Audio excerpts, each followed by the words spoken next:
साल का पहला सूर्य ग्रहण जल्द ही लगने वाला है।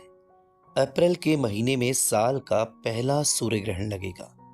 और दोस्तों, यह एक ऐसा सूर्य ग्रहण होगा जो 50 सालों में सबसे लंबा सूर्य ग्रहण होगा और अगले 100 वर्षों तक ऐसा सूर्य ग्रहण नहीं लगेगा। और यह सूर्य ग्रहण पूर्ण सूर्य ग्रहण होगा। और सूर्य ग्रहण एक ऐसी घटना है, एक ऐसी खगोलीय घटना है जिसका महत्व न केवल धर्म और ज्योतिष में है, बल्कि वैज्ञानिक दृष्टि से भी इसका उतना ही महत्व है। देश और दुनिया पर सूर्य ग्रहण का शुभ व अशुभ दोनों प्रकार का प्रभाव पड़ता है। धार्मिक दृष्टि से देखा जाए तो सूर्य ग्रहण को शुभ घटना नहीं माना जाता, इसको अशुभ घटना माना जाता है, जिसका प्रभाव व्यक्ति के जीवन में नकारात्मकता से भरा हुआ देखा जाता है। खासकर गर्भवती महिलाओं पर सूर्य ग्रहण का काफी विपरीत असर पड़ता है। ऐसा माना जाता है कि सूर्य ग्रहण वाले दिन न केवल गर्भवती महिलाएं बल्कि साधारण व्यक्ति को भी विशेष ध्यान रखना चाहिए। इसके कुछ नियम होते हैं, कुछ कार्य करने वर्जित होते हैं सूर्य ग्रहण के दौरान, जो मैं आगे वीडियो में बताऊंगा। और किस तरह से सूर्य ग्रहण के नकारात्मक असर से गर्भवती महिलाएं और जन साधारण बच सकता है, इसके बारे में भी आगे चर्चा की जाएगी। दोस्तों, सूर्य ग्रहण 3 तरह का होता है। पहला है पूर्ण सूर्य ग्रहण, दूसरा आंशिक सूर्य ग्रहण और तीसरा वलयाकार सूर्य ग्रहण। और 8 अप्रैल दिन सोमवार को लगने वाला सूर्य ग्रहण कोई साधारण सूर्य ग्रहण नहीं है, ये बेहद ही खास सूर्य ग्रहण है, क्योंकि ये घटना 54 साल बाद हो रही है। इसके बाद ऐसा सूर्य ग्रहण 2078 में लगेगा। अब हम बात करेंगे यह सूर्य ग्रहण का समय क्या होगा और कहां-कहां दिखाई देगा।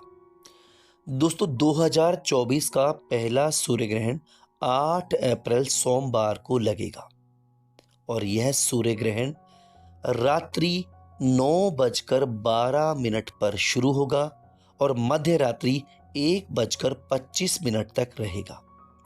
8 अप्रैल को लगने वाले इस सूर्य ग्रहण की कुल अवधि 4 घंटे 25 मिनट होगी। यह सूर्य ग्रहण उत्तरी अमेरिका में पूर्ण रूप से दिखाई देगा।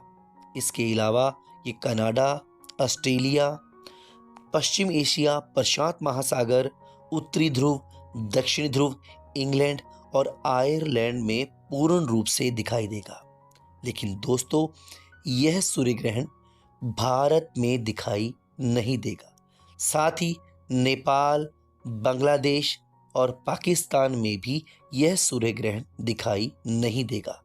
और अगर यह सूर्य ग्रहण भारत में दिखाई नहीं देगा और हमारे जो पड़ोसी देश हैं वहाँ भी दिखाई नहीं देगा, तो इसका सूतक काल भी मान्य नहीं होगा। यानी जो सूतक काल के नियम होते हैं उनको मानने की आवश्यकता नहीं है। लेकिन यहाँ पर भी दोस्तों ज्योतिषों के 2 मत हैं। एक ज्योतिष पक्ष कहता है कि इसका सूतक काल मान्य नहीं होगा, तो इसलिए गर्भवती महिलाएं और जन साधारण को जो ग्रहण के नियम है उनको फॉलो करना जरूरी नहीं है।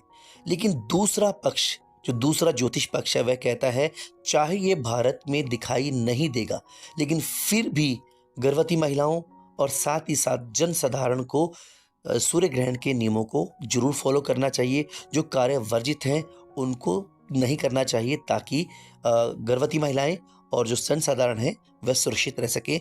आगे मैं बताऊंगा कि गर्भवती महिलाएं किस तरह से अपना बचाव कर सकती हैं। दोस्तों, अब हम बात करेंगे सूर्य ग्रहण के दौरान और सूतक काल के दौरान कौन कौन से कार्य करने वर्जित होते हैं और किस तरह से गर्भवती महिलाएं अपना बचाव कर सकती हैं।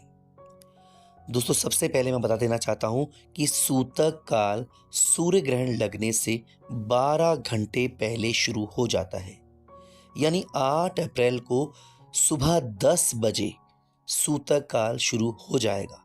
हालांकि जो ज्योतिष शास्त्र है, जो हमारा एक पक्ष है, वो ये कहता है कि यह भारत में दिखाई नहीं देगा सूर्य ग्रहण, तो इसलिए इसका सूतक काल मान्य नहीं होगा। लेकिन एक पक्ष ये कहता है कि चाहे ये भारत में दिखाई नहीं देगा, लेकिन फिर भी सूर्य ग्रहण तो लगेगा, इसलिए इसका कहीं ना कहीं नकारात्मक प्रभाव खासकर गर्भवती महिलाओं पर पड़ सकता है। इसलिए आपको सूर्य ग्रहण के जो नियम हैं उनको फॉलो जरूर करना चाहिए। ऐसा माना जाता है कि सूतक काल के दौरान और सूर्य ग्रहण के दौरान किसी भी तरह का भोजन ना तो पकना चाहिए और ना ही भोजन खाना चाहिए। लेकिन अगर आप भोजन को खाने योग्य बनाना चाहते हैं तो सूतक काल से पहले खाना तैयार करके रख लें। पहले से तैयार खाने में सूतक काल से पहले तुलसी का पत्ता डाल दें और उस खाने का प्रयोग ग्रहण के दौरान और सूतक काल के दौरान किया जा सकता है। साथ ही आप सूतक काल से पहले पानी में भी तुलसी का पत्ता डाल दें और आप उस पानी का प्रयोग भी सूतक काल के दौरान और ग्रहण के दौरान कर सकती हैं। ऐसा माना जाता है कि सूर्य ग्रहण का विपरीत असर गर्भवती महिलाओं और उनके होने वाले शिशु पर पड़ता है।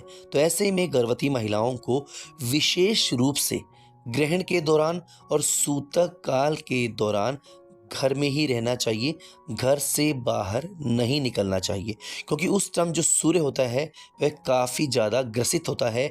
तो ऐसे में सूर्य से निकलने वाली जो नकारात्मक किरणें हैं वह गर्भवती महिला और शिशु को बीमार कर सकती है, उस पे बुरा असर डाल सकती है।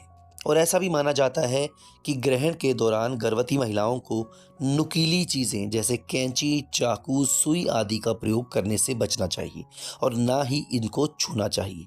कहते हैं लापरवाही करने से सूर्य ग्रहण का विपरीत असर गर्भस्थ शिशु पर पड़ता है, यहाँ तक कि शिशु विकलांग तक हो सकता है। तो ऐसे में इन चीज़ों को ना छुएं और ना इनका प्रयोग करें। गर्भवती महिलाओं को ग्रहण के दौरान घर पर ही रहना चाहिए जब तक ग्रहण रहे, और यहाँ तक कि सूतक काल के दौरान भी गर्भवती महिलाओं को घर से बाहर नहीं निकलना चाहिए, क्योंकि ऐसा माना जाता है कि अगर गर्भवती महिलाएं घर से बाहर निकलती हैं तो सूर्य ग्रहण की नकारात्मक किरणें जो है शिशु को और गर्भवती महिलाओं को त्वचा संबंधी रोग पैदा कर सकती हैं।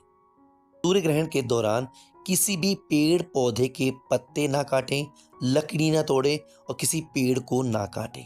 इसके अलावा ग्रहण के दौरान फूलों को ना छुएं, फूलों को तोड़ने से बचना चाहिए।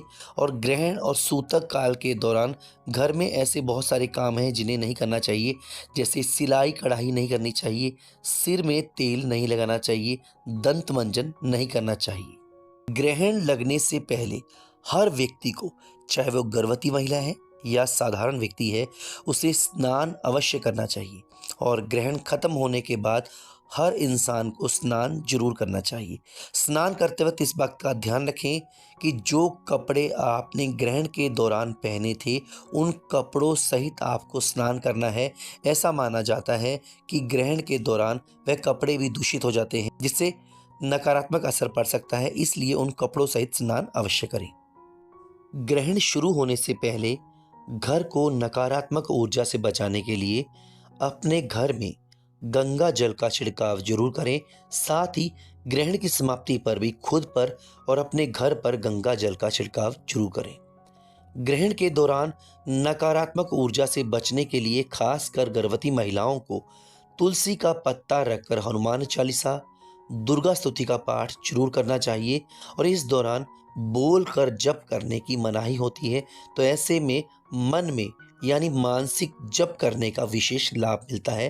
तो ऐसे में मानसिक जाप करना गर्भवती महिलाओं के लिए विशेष रूप से लाभदायक होता है। तो दोस्तों, जैसे मैंने आपको पहले बताया है कि इस सूर्य ग्रहण का सूतक काल मान्य नहीं होगा, और एक पक्ष ये कहता है कि इस दौरान गर्भवती महिलाएं और साधारण व्यक्ति को ये जो सूर्य ग्रहण के नियम हैं उनको फॉलो करने की आवश्यकता नहीं है।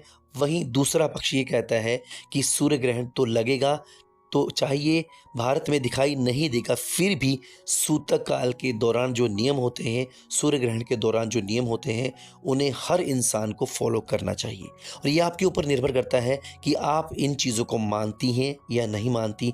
अगर मानती हैं तो आपको एक दिन, सिर्फ एक दिन, वो भी 7 से 8 घंटे या 10 घंटे इन नियमों को फॉलो करना है, और इन्हें फॉलो करने में हर्ज ही क्या है।